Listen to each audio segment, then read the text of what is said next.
Bueno, quiero darle continuidad a este debate empezando por plantear desde qué perspectiva nosotros queremos afrontar esta discusión que, como se ha dicho, es crucial para la soberanía, pero también para la paz de Colombia y para la paz de la región. Primero, desde una perspectiva de paz nacional y continental. Así como el conflicto armado colombiano tuvo un impacto regional, también la paz de Colombia debe tener un impacto regional y un impacto sobre todo al vecindario con el cual compartimos fronteras y con el cual compartimos historias y compartimos eventualmente propósitos. Pero también este es un debate desde la Constitución, desde la defensa de la Constitución de 1991, porque lo que está ocurriendo aquí en Colombia también es un debate sobre si acogemos y acatamos y cumplimos la Constitución de 1991. Y es un debate también sobre el derecho internacional y el compromiso que tiene Colombia con el mundo, pero también la obligación constitucional prevista en el artículo 9 de nuestra Carta Política de acatar el derecho internacional.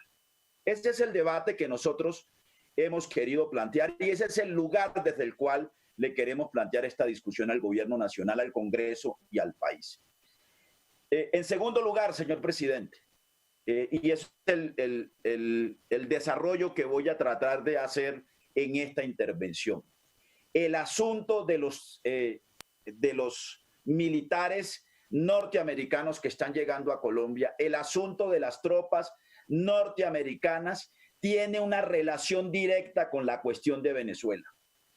Y eso, por supuesto, es absolutamente evidente a pesar de que el gobierno colombiano y el propio presidente hace inmensos esfuerzos por afirmar y por tratar de demostrar, engañándonos, por supuesto, o pretendiéndonos engañar, de que esta llegada de este primer contingente, que será el primero de muchos, de esta brigada de asistencia militar, no tiene nada que ver con el propósito manifiesto del propio presidente Iván Duque de derrocar al gobierno de Nicolás Maduro.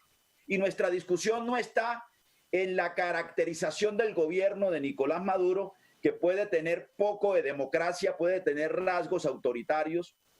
Esa no es la discusión, como tampoco es la discusión sobre el carácter del gobierno de Bolsonaro de Bolsonaro en este caso, o del gobierno de quien está presidiendo después de un asalto el poder en Bolivia. No, la discusión es si nosotros estamos dispuestos a comprometernos en un asunto que puede derivar en un conflicto bélico con Venezuela y si estamos dispuestos a sacrificar nuestra paz nacional por comprometernos en un conflicto bélico y en una agresión militar a un país vecino. Y por esa razón, para nosotros el tema o la relación entre tropas gringas y asunto de Venezuela es absolutamente directo y es evidentemente demostrable. Nos llama mucho la atención, señor presidente, estimados colegas, que el comunicado de la Embajada de Estados Unidos en Bogotá, este comunicado, que no tiene por ningún lado ni la bandera ni el escudo de Colombia, es un comunicado en el que los Estados Unidos nos informan de la llegada de sus tropas a Estados Unidos de manera indigna. En este comunicado, la embajada nos dice que la llegada de estos militares y de esta brigada no solo es para el compromiso mutuo contra el narcotráfico, sino para el apoyo de la paz regional. Y entonces es inevitable preguntarnos, ¿la paz regional que concibe Estados Unidos es la paz regional que concibe Colombia? ¿La paz regional que concibe Venezuela, apoyada por Rusia, por China y por Irán, es la paz que concebimos desde Colombia? Nosotros vamos a terminar atrapados en un conflicto de carácter internacional y en un pulso de grandes potencias que vienen a disputarse un recurso estratégico como el petróleo. Esa es nuestra perspectiva soberana y yo creo definitivamente que no. que la paz de Estados Unidos, la paz regional de Estados Unidos, no es la paz nuestra. Que la paz nuestra es la que se deriva del acuerdo que firmamos en el Teatro Colón. Y que la paz nuestra es el enorme esfuerzo que tenemos que hacer por una reforma agraria democrática, por una sustitución soberana del narcotráfico y de los cultivos de uso ilícito, por una profundización de la democracia y por una actitud responsable ante el cambio climático y el calentamiento global. Pues bien, yo quiero demostrar esta hipótesis, que para mí ni siquiera es una hipótesis, es un asunto absolutamente evidente. Miren ustedes lo que ha pasado en el gobierno del presidente Duque en relación con Venezuela. Me voy a tratar de detener en asuntos muy puntuales y en hechos muy concretos para que la discusión que nos vaya a dar el señor ministro de Defensa no se nos vaya por las ramas, ¿no?, de los discursos sinuosos e ideológicos o por reflexiones y recovecos legales que evitan estos hechos que son absolutamente evidentes. 18 de septiembre del año 2018. Declaraciones de Francisco Santos en un evento del Centro de Estudios Estratégicos Internacionales. Dice nuestro embajador en Washington, óigase bien, comillas, se han oído voces sobre operaciones militares unilaterales. Creemos que debe darse una respuesta colectiva a la crisis en Venezuela, pero también creemos, déjenme ser muy claro, que todas las opciones deben considerarse. Subrayado nuestro, todas las opciones deben considerarse y que el régimen de Maduro debe ser presionado política, económica y estratégicamente en todos los niveles, aseguró Santos en este evento en Washington.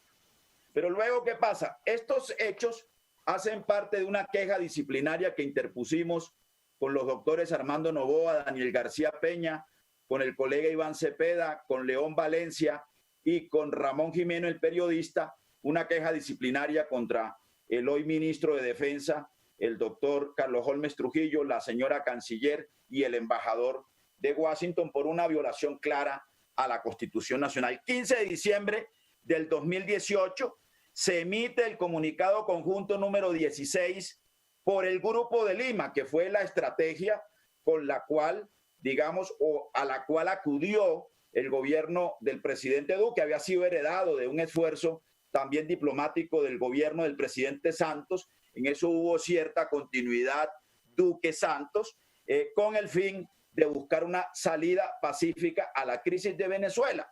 Nosotros, por ejemplo, hemos preferido la iniciativa del Grupo Internacional de Contacto liderado por México y por Uruguay, que es una solución realmente diplomática para la situación de crisis de Venezuela y para una transición pacífica y democrática en Venezuela, porque nuestra posición, debo decirlo aquí claramente, es una posición por una transición democrática que evite un conflicto en Venezuela y un conflicto que tenga implicaciones sobre Colombia. El Grupo de Lima sacó una declaración y en esa declaración dice, por ejemplo, que insisten en contribuir en la restauración de la democracia en Venezuela y a la superación de la grave crisis política, económica, social y humanitaria que atraviesa este país a través de una salida pacífica y negociada. Y dice, óigase bien, este pronunciamiento del Grupo de Lima, rechazo ante cualquier curso de acción o de declaración que implique una intervención militar o el ejercicio de la violencia, la amenaza o el uso de la fuerza en Venezuela. Pues ¿saben qué pasó? Que el señor ministro de Relaciones Exteriores de la época, que hoy es el citado, el doctor Carlos Holmes Trujillo, en nombre del gobierno y del presidente, se negó a firmar esta declaración. ¿Por qué razón? Pues es mi hipótesis y es la hipótesis de muchos de los estudiosos de esos asuntos internacionales, porque allí en esa declaración se desestimaba el uso de la violencia y del ataque militar contra Venezuela. Pero sigamos. 4 de febrero del 2019, ya estábamos en los prólogos del famoso concierto que era el culmen del cerco diplomático sobre Venezuela. Entiendo que varios congresistas se fueron muy entusiastas a protestar en la frontera con Venezuela para ese concierto. Dice el Movimiento Internacional de la Cruz Roja y la Media Luna Roja Colombiana sobre la entrega de ayudas humanitarias, porque toda la estrategia estaba montada sobre la llevada de alimentos, ¿no? Brigadas que no hacen ahora en plena pandemia para llevarle alimentos a los sectores más pobres de Colombia, pero hicieron toda una campaña internacional para llevarle alimentos a los venezolanos que estaban sufriendo de hambre y que eso sirviera como una mampara, digamos, como el ropaje de una, por supuesto, de una acción militar. Y dice, o una acción de agresión, digamos, a Venezuela. Y dice el Movimiento Internacional de la Cruz Roja que son principios fundamentales la imparcialidad, la neutralidad y la independencia, y que por esa razón no puede participar en las iniciativas de entrega de asistencias planteadas para Venezuela desde Colombia. 23 de febrero se da el fallido 23F, estrategia liderada por el gobierno de Colombia, que tenía como objetivo ingresar ayuda humanitaria a Venezuela. Consecuencia de esa circunstancia fue la ruptura de relaciones diplomáticas con Colombia por parte del régimen o del presidente Nicolás Maduro. Ya luego hablaremos quién era el responsable de la seguridad de ese concierto humanitario, que luego aparece vinculado el señor Jordan Goudreau, aparece vinculado, era el jefe de seguridad de ese concierto, aparece vinculado en la operación mercenaria o en la operación con mercenarios que se adelantó desde Colombia hacia Venezuela en las pasadas semanas. Pero en marzo 18 del 2019 aparece un video de exmilitares venezolanos, un video además que pusimos de presente en la Comisión Segunda del Senado de la República, en donde un grupo de exmilitares venezolanos que habían buscado refugio en Colombia, Migración Colombia alcanzó a hablar de 1.200 militares venezolanos que fueron alojados en hoteles de Cúcuta y Villa del Rosario, pagados con recursos de los impuestos de los colombianos, y estos exmilitares venezolanos que además fueron atraídos desde Colombia y desde voceros del partido de gobierno y desde el gobierno, hablaban de una rebelión en nombre de Simón Bolívar, y además de eso, estos militares, un video que era conocido por todas las redes sociales, menos por la inteligencia militar colombiana, que seguramente estaba muy ocupado armando las carpetas de persecución ilegal contra dirigentes de oposición en Colombia y contra periodistas. Pero allí reconocen que están no solo preparándose militarmente en territorio colombiano, sino que están haciendo parte de una estrategia militar hacia Venezuela, y que además asumían el mando del presidente interino reconocido por Colombia, el señor Juan Guaidó. Yo pregunté una y otra vez al gobierno colombiano, al señor ministro de la defensa de la época, al doctor Guillermo Botero, al comandante del ejército, sobre el conocimiento que tenían respecto a estos entrenamientos en territorio colombiano que violaban todas nuestras normas de refugio y todas las normas internacionales de refugio, y ellos tranquila y olímpicamente nos dijeron que no tenían ningún conocimiento de ello. De eso da testimonio los alcaldes de Cúcuta de la época y el alcalde de Villa del Rosario, que tuvo que soportar las quejas de los ciudadanos respecto a estas actividades militares que estaban ocurriendo aquí en territorio colombiano. 20 de noviembre del 2019 se da a conocer por medios de comunicación la conversación informal que sostuvieron Francisco Santos y Claudia Blum con relación a la política pública del gobierno colombiano en Venezuela. Comillas: yo quiero que te conozcan y vamos armando una agenda estratégica, porque Carlos Holmes Trujillo, seguramente, o es Holmes Trujillo, no hizo nada, no tenía una estrategia. Cierra comillas, se le oye decir al embajador Santos con la nueva canciller, la doctora Claudia Blum. No, Holmes estaba haciendo política, responde la canciller. Seguidamente, la canciller dice que las estrategias de la anterior Cancillería sencillamente fueron un desastre. Se habla de una estrategia de trabajo. Y Francisco Santos dice, comillas, aquí hay que armar una agenda estratégica que depende de ti más que de mí. A lo que Blum replica, pero usted ya tiene una estrategia lista. Y le dice Santos, sí, yo la armé, es comercial, es política, es de ayuda, es militar y yo te paso todo eso. Incluso en esa conversación se hablan de operaciones encubiertas. Óigase bien. 24 de marzo del 2020 se informa que las autoridades de policía decomisan un cargamento de armas en la vía Barranquilla-Santa Marta, las cuales, según informes periodísticos, iban con destino a Riohacha. Son 36 culatines para fusil, 28 visores nocturnos de 2 ojos, 9 visores nocturnos de 1 ojo, 8 silenciadores de fusil, 21 unidades de mira y bueno, y una, digamos, un cargamento de armas que iban con destino de Barranquilla a la ciudad de Riohacha. El 26 de marzo, el ciudadano, este nombre es muy importante, venezolano, Cliver Alcalá, expresa que el armamento que fue decomisado en la vía Barranquilla-Santa Marta tenía como objetivo apoyar el golpe de Estado contra el presidente de Venezuela, Nicolás Maduro. Y dice en una entrevista, además, que les recomiendo que escuchen detenidamente, le hace la W Radio al señor Cliver Alcalá, que es además una entrevista de antología antes de que lo entrevistaran, de que lo extraditaran abruptamente a Estados Unidos.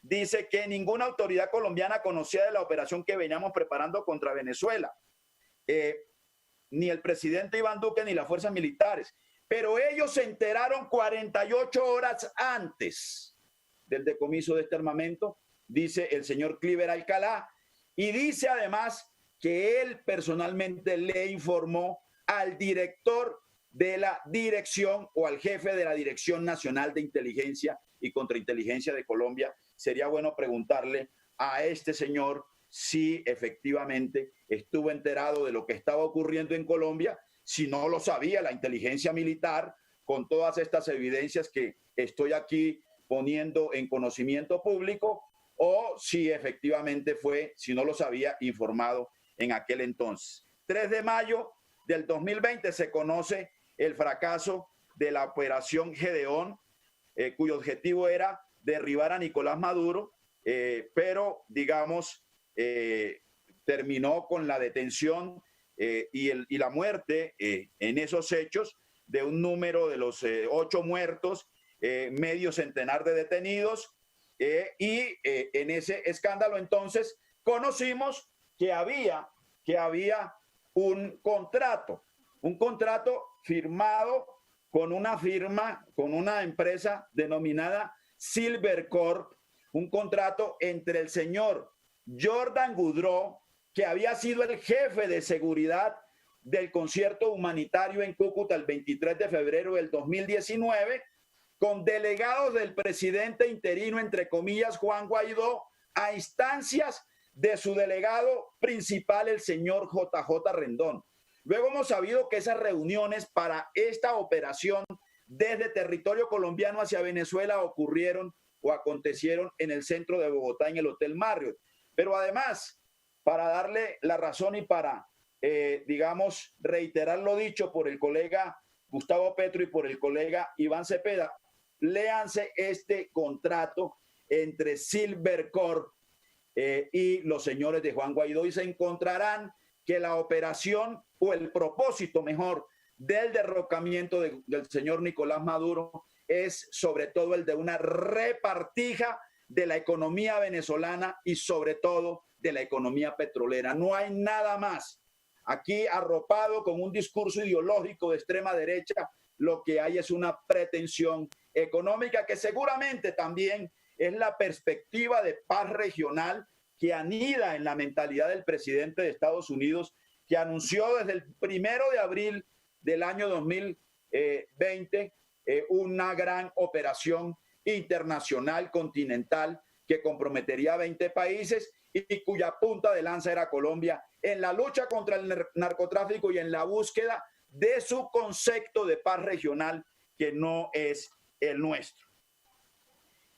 Bueno, y ya luego pasó lo que ha generado además bastantes expresiones de buen humor de los colombianos, que es lo que aconteció el 11 de mayo del 2020, cuando supimos que teníamos 3 lanchas inteligentes en nuestras fuerzas militares, que 3 lanchas se desamarraron, artilladas, y se fueron 300 kilómetros hacia adentro de Venezuela sin ningún tripulante a bordo. Yo creo que eso, si no fuera, digamos, cierto, o si no hiciera parte un poco del humor colombiano, pudiéramos estar creyendo que efectivamente hemos dado saltos enormes en materia de tecnología militar. Pues bien, esas 3 lanchas todavía están del otro lado. Yo no sé, señor ministro, cuáles son las acciones que el gobierno colombiano ha hecho para recuperar esas lanchas, cuáles son las responsabilidades que se han establecido en la materia, por qué esas lanchas se pierden precisamente cuando está en curso una operación militar. Pero en medio de todo esto, el 16 de mayo del 2020, en una entrevista en la revista Semana de la ministra de Relaciones Exteriores, la doctora Claudia Blum, el titular de la entrevista, y léanse toda la entrevista, dice: la prioridad es que salga Maduro. O sea, la prioridad de la política exterior colombiana es tumbar a Maduro, ¿no? Y eso ocurre además de manera, digamos, absolutamente inconveniente, diría yo, o incluso de una manera también imprudente por parte de la canciller, que reconoce que hay un propósito político que casa perfectamente con todas las operaciones ilegales de transporte de armas, de reclutamiento. En Colombia se reclutaron allá en Cúcuta y en Villa de Leyva, en donde el señor comandante del ejército y el ministro de Defensa no quiso ver que habían militares preparándose. Allí reclutaron por lo menos 300 efectivos de la Guardia Nacional que habían desertado hacia Colombia y que luego fueron entrenados o reentrenados en la ciudad de Riohacha, en zona rural de Riohacha. Ya ustedes sabrán quién es Jordan Goudreau, ¿no? Sabrán que es una persona que, además de ser director de Silvercorp, la empresa de seguridad.